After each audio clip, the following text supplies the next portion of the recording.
Building a commander deck around the physical state of cards is interesting.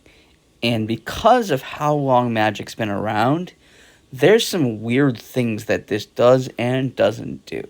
Let's do a deck doctor. If you want to support an incredible small TCG business and my content, go ahead and check out JANK and then consider picking up one of my new playmats that they just made available. Before we get into the cuts, I do want to make it clear that I looked it up, and transformed cards do not have a face down or face up.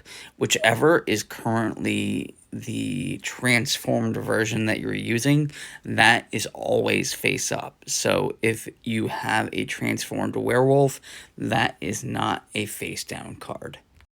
My first cut is Inox Survivalist, mostly because the big thing you're going for is removal here, and I, even in this deck, think that just playing a piece of artifact or enchantment removal is a better choice. I'm going to replace it with a different kind of removal, non-basic land removal, which in this deck I think is pretty good, being able to get rid of things like Cabal Coffers since you don't have black to play with.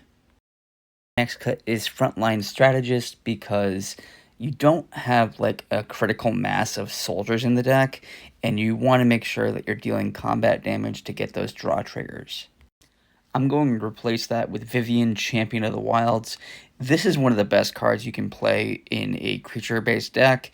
Getting that flash focus alongside of being able to kind of dig through your library is very, very good, especially since you're not revealing the cards that you are digging for.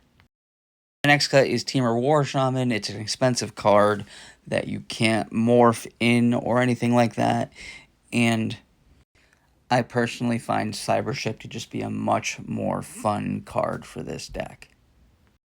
My last cut is Hidden Dragon Slayer because there are so many times that you are going to flip this or want to flip it, and you're not going to have a really good target. And I'm going to replace that with Brave the Sands. I just think this is a worthwhile card to have in the deck with the amount of attacking you're going to be doing, and getting extra blockers out of it as well is a great option.